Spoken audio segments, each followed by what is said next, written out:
नमस्ते, मैं सुचित्रा।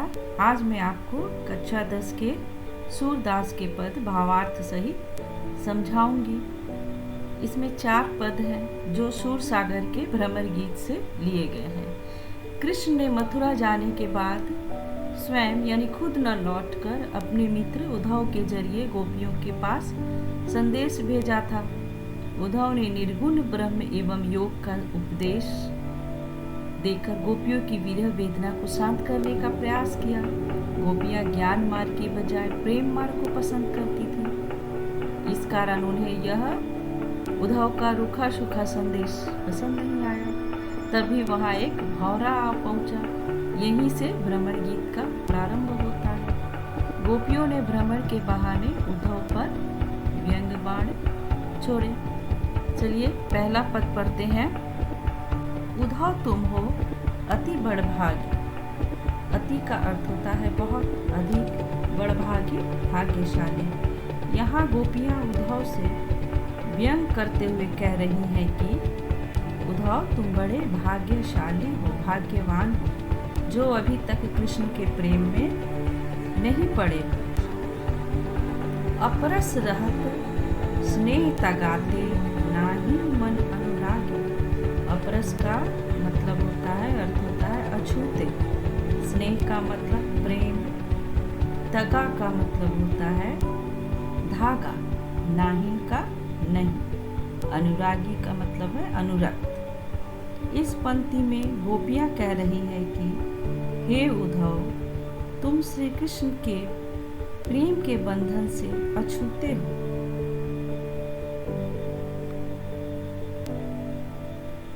अभी तक तुम उनके प्रेम के बंधन में नहीं बंधे और न ही तुम्हारा मन उनके प्रेम में अनुरक्त हुआ है।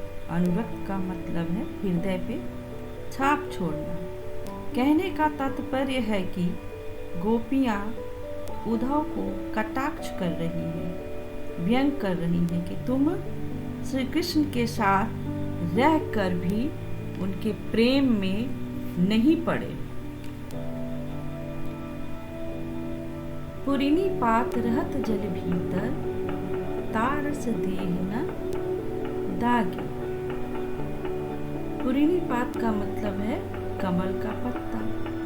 रस यहाँ पानी को कहा गया है। देह यानी शरीर, दागी यानी धब्बा।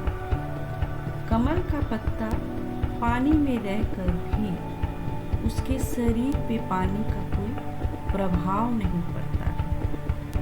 पत्ते पर कोई भी पानी का दाग या धब्बा तक नहीं लगता। गोपियों के अनुसार उद्धव भी कमल के पत्ते के समान है, जो श्री कृष्ण के साथ रहकर भी उनके प्रेम का उन पर कोई प्रभाव नहीं पड़ा। इसी प्रकार गोपियां एक और उदाहरण द्वारा उद्धव पे कटाक्ष कर रही है। ज्यों जन माह तेल की गागरी, बूंद न ताको लागे। ज्यों का मतलब है जैसे। माह का मतलब होता है अंदर। गगरी का मतलब होता है, गागरी का मतलब होता है घड़ा। जिस प्रकार तेल लगा हुआ घड़े को जल में डुबाने से पानी का एक बूंद तक उस घड़े को नहीं छू पाता, नहीं लगता, उसी प्रकार उद्धव को कह रही हैं गोपियां कि उसी प्रकार तुम भी हो उद्धव। श्री कृष्ण के साथ रहकर भी तुम्हें उनके प्रेम का कोई अनुभव नहीं हुआ है। उनके प्रेम का कोई प्रभाव तुम पे नहीं पड़ा। प्रीति नदी में पाँव न बोरियो, दृष्टि न रूप परागी। प्रीति नदी का मतलब होता है प्रेम की नदी। पाँव का मतलब है पैर। बोरियो का मतलब है डुबाना। दृष्टि का मतलब है आँख। यहाँ गोपियों के अनुसार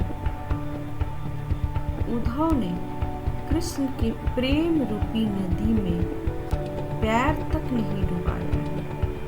कृष्ण का जो प्रेम है उसकी नदी में उसने अपना एक पैर तक नहीं डुबाया है। शरीर की बात तो दूर है और न ही उनकी दृष्टि यानी उद्धव की दृष्टि श्री कृष्ण के रूप के सौंदर्य पे मुग्ध हुआ है। सूरदास अबलाहम भोरी गुर चाटी ज्यों पागी। अबला का मतलब होता है निर्बल, बलहीन।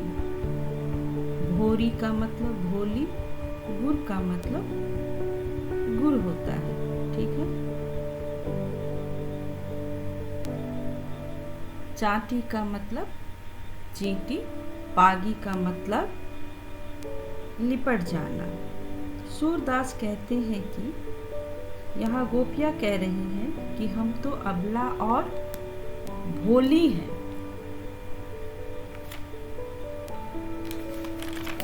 हम अबला और भोली हैं। हम श्री कृष्ण के प्रेम में इस तरह पड़ चुकी हैं मानो जैसे गुड़ से चींटियाँ लिपट जाती हैं। गुड़ से जब चींटियाँ लिपट जाती हैं तो वो चाहकर भी अपने आप को उससे अलग नहीं कर पाती। उसी प्रकार गोपियाँ भी श्री कृष्ण के प्रेम में इस प्रकार से पड़ी हुई है कि वे चाहकर भी अपने आप को उनसे जुदा नहीं कर पाती।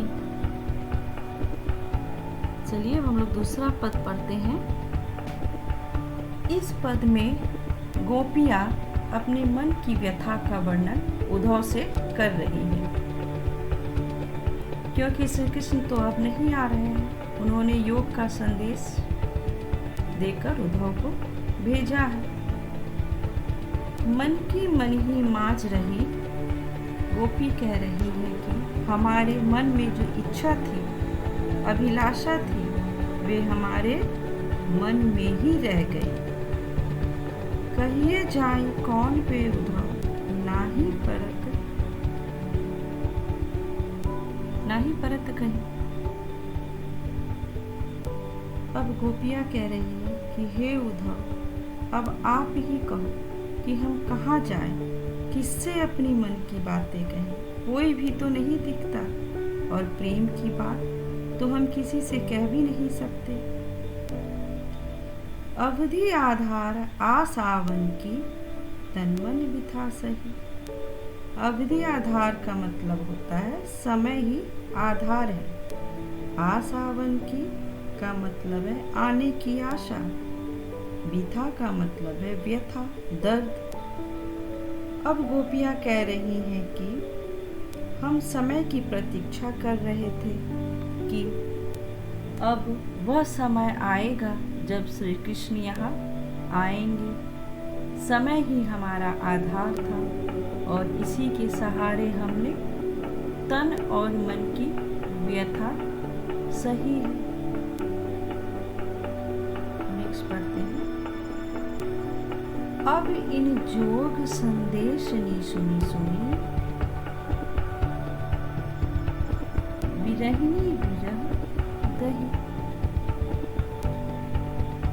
जोग संदेश यानी योग का संदेश। विरहिनी का अर्थ होता है वियोगिनी। विरह दही यानी विरह की आग, जुदाई की आग जो होती है, तकलीफ। गोपियाँ कह रही हैं अब योग का संदेश सुन सुनकर हमारी जो विरह व्यथा है वो और भी बढ़ गई, यानी विरह की आग और भी बढ़ गई है। गोपियाँ कह रही हैं कि हमारे श्री कृष्ण से मिलने की जो चाह थी, वह इच्छा थी, वो पूरी नहीं हुई और हमारे अंदर जो विरह की आग थी वो और भी तेज हो गई है। चाहती हुती गुहारी जीतही तै, उदते धार बही। यहाँ चाहती का अर्थ है चाहना, हुती का मतलब है थी, गुहार लगाना मतलब पुकारना, जीतही का अर्थ है जिधर से, उत्तय मतलब उधर से ही, धार बही यहाँ योग संदेश के लिए कहा गया है। यहाँ गोपियाँ कह रही हैं कि जिधर से वे गुहार लगाना चाहती थी कि उनके दर्द को सुना जाए, उधर से ही योग संदेश की धार बह निकली।